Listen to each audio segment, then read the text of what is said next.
معزز سامعین کرام اور حاضرین مجلس، یہ قربانی جو آج ہم آپ تمام اہل نصاب کو انجام دینی ہے سیدنا ابراہیم علیہ السلام کی یادگار ہے، جس کا واقعہ مختصر لیکن بہت ہی اموز عبرت و نصیحت دینے والا ہے۔ انبیاء اکرام علیہ السلام کی صف میں حضرت سیدنا ابراہیم علیہ السلام کی وہ شخصیت ہے جن پر پہلی مرتبہ اللہ تعالیٰ نے توحید کے خالص مکمل مفہوم کو اتارا۔ انسانی ذہن کی ترقی کے ساتھ ساتھ مذہبی معاملات اونچے اور بلند ہو کر نازل ہوتے رہے۔ انبیاء اکرام علیہ السلام کی صف میں حضرت سیدنا ابراہیم علیہ السلام کی وہ شخصیت ہے جنہوں نے اللہ کے بندوں کے سامنے اللہ کی توحید کا باعث کہا اور پوری تفصیل و تشریح کے ساتھ کہا اور توحید کا مکمل سبق دیا۔ دنیا ستاروں کی پوجا کرتی تھی، آفتاب مہتاب کی پرستش ہوتی تھی، بت بنائے جاتے تھے اور ان کے سامنے اللہ کے بندوں کے سر جھکتے تھے۔ ایک رات جب ستارے چمکے تو لوگوں نے ان کے سامنے سر جھکایا۔ سیدنا ابراہیم علیہ السلام نے ان لوگوں کو سبق دینے کی خاطر فرمایا یہ خدا ہے، لیکن وہ ستارے جب لوگوں کی آنکھوں کے سامنے ڈوبنے لگے تو آپ نے فرمایا میں ڈوبنے والوں کو پسند نہیں کرتا۔ آفتاب نکلا اور پوری شان اور تپانی کے ساتھ نکلا۔ لوگوں کا ذہن اس طرح جا سکتا تھا کہ یہ بڑا یہی خدا ہوگا۔ حضرت سیدنا ابراہیم علیہ السلام نے انتظار فرمایا۔ جب شام ہوئی آفتاب ڈوبنے لگا تو آپ نے فرمایا انی لا احب الآفلین، ہم ایسا خدا ماننے کے لیے تیار نہیں جو صبح کو نکل کر شام کو ڈوب جائے، جو پانی زوال پذیر ہو وہ خدا نہیں ہو سکتا۔ یہ سلسلہ کائنات میں بہت دنوں سے ہے اور نہ جانے کتنے دنوں تک رہے گا۔ آپ نے فرمایا تشریح و تفصیل کے ساتھ توحید کا یہ پہلا سبق تھا جو سیدنا ابراہیم علیہ السلام نے دنیا کو دیا۔ ہم لوگ سمجھتے ہیں کہ توحید کا معنی صرف یہ ہے کہ خدا کو ایک مان لیا، اس کے ساتھ کسی کو شریک نہ کیا، لیکن ایسی بات نہیں ہے۔ سیدنا ابراہیم علیہ السلام کے اسوہ سے معلوم ہوتا ہے کہ خدا کو ایک جانو، اس کو اپنا خالق اور معبود سمجھو اور اس کی مکمل اطاعت کرو۔ ہماری زندگی کا کوئی خواہشہ ایسا نہیں ہونا چاہیے جو خدا کی اطاعت سے خالی ہو، تب توحید مکمل ہوگی۔ تم اپنی عزیز ترین متاع انتہائی قیمتی سرمایہ کو اللہ کے حکم پر مٹانے لٹانے کے لیے تیار رہو، تب توحید ہوگی۔ حضرت سیدنا ابراہیم علیہ السلام نے خواب دیکھا کہ اپنے بیٹے اسماعیل علیہ السلام کو ذبح کر رہے ہیں۔ بعض دفعہ انبیاء اکرام علیہ السلام کو وہی خواب کے ذریعے آیا کرتی تھی۔ انہوں نے خواب کا تذکرہ اپنے بیٹے اسماعیل سے کہا، نبی کے بیٹے تھے، نبی ہونے والے تھے۔ حضرت سیدنا اسماعیل علیہ السلام نے پوری شادمانی سے کہا کہ اے میرے باپ آپ وہی کیجئے جس کا آپ کو حکم دیا گیا ہے۔ باپ نے بیٹے کو پچھاڑا اور محبت فطری کو روکنے کی خاطر اپنے اور بیٹے کی آنکھوں پر پٹی باندھ لی، کہیں ایسا نہ ہو آنکھیں چار ہوں، باپ کی محبت جوش میں آئے چوری کام نہ کر سکے۔ جو اپنے بیٹے بڑھاپے کے سہارے کو ذبح کر کر ہٹے تو دیکھتے ہیں کہ بیٹا صحیح سالم ایک طرف کھڑا ہے اور ایک دمبا ذبح شدہ درمیان میں پڑا ہوا ہے۔ آج کی قربانی اسی قربانی کی یادگار ہے۔ بیٹے کی قربانی، خواہشات کی قربانی، مال متاع کی قربانی توحید کے آخری درست ہے۔ سیدنا ابراہیم علیہ السلام کے اسوہ کے ذریعے دنیا کو دیا۔ اللہ تعالیٰ نے اس سنت ابراہیمی کو یادگار کے طور پر قیامت تک کے لیے باقی رکھا اور ہمیں حکم دیا کہ اس پاکیزہ بلند کی یاد ہمیشہ منایا کریں۔ قرآن نے بتایا ہے کہ آج ہم آپ جو مسلمان کہلاتے ہیں یہ لقب سیدنا ابراہیم علیہ السلام کا دیا ہوا ہے۔ اسلام کا معنی گردن یا عدل بطاعت، اسلام ڈسپلین کا مذہب ہے۔ اس کے نزدیک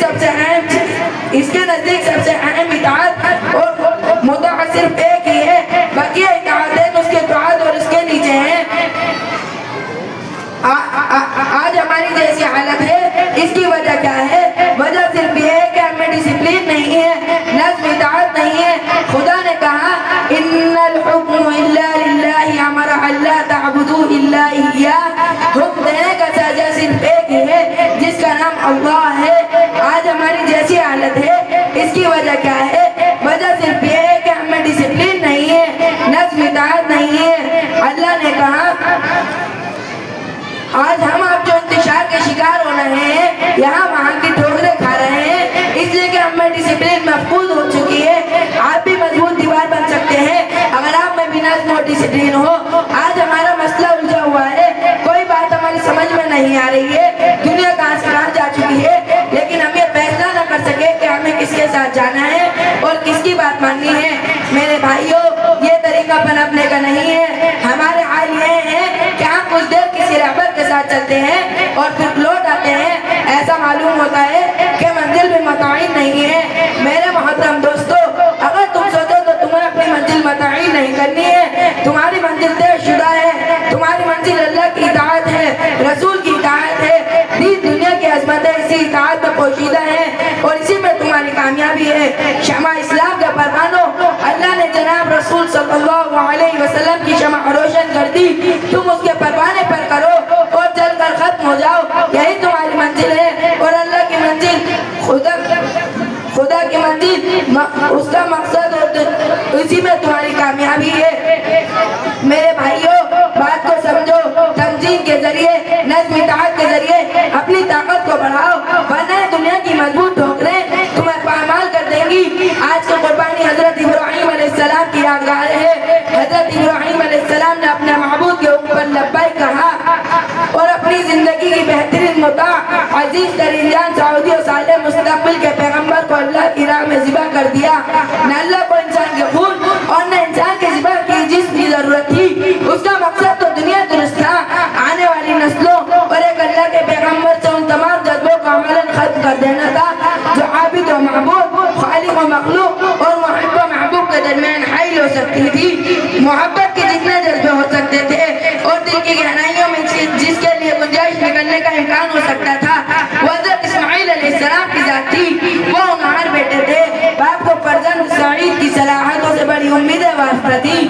شبہ ہو سکتا تھا کہ زندگی کے کسی مرحلے میں کہیں جا کر محبت کا جذبہ بڑھا نہ جائے۔ آج کی قربانی حضرت سیدنا ابراہیم علیہ السلام کی یادگار ہے۔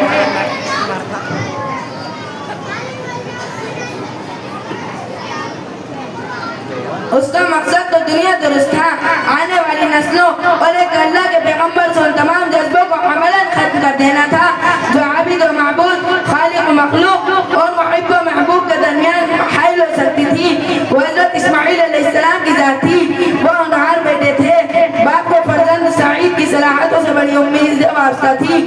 شبہ ہو سکتا تھا کہ زندگی کے کسی مرحلے میں کہیں جا کر محبت کا جذبہ بڑھا نہ جائے۔ اللہ کے حکم کے مطابق حضرت ابراہیم علیہ السلام نے حضرت اسماعیل علیہ السلام کے اپنے جان سے قربانی کر کے اس امکانی شبہ کو بھی ہمیشہ کے لیے ختم کر دیا۔ وہ اس امتحان میں پورے اترے۔ قربانی کا یہ واقعہ نہایت مختصر مگر اپنے نتائج اور روح کے اعتبار سے بہت غیر معمولی ہے۔ آج کی قربانی حضرت ابراہیم علیہ السلام کی یادگار ہے۔ میں اپنی بات کو ثابت کرنے کے لیے اپنی بات کو یہیں پر ختم کرتا ہوں۔ خدا تعالی ہم تمام امت مسلمہ کو قربانی کی اصل قربانی کی پہچاننے کی توفیق عطا فرمائے، آمین۔ وآخر دعوانا ان الحمد للہ رب العالمین۔ السلام علیکم ورحمۃ اللہ وبرکاتہ۔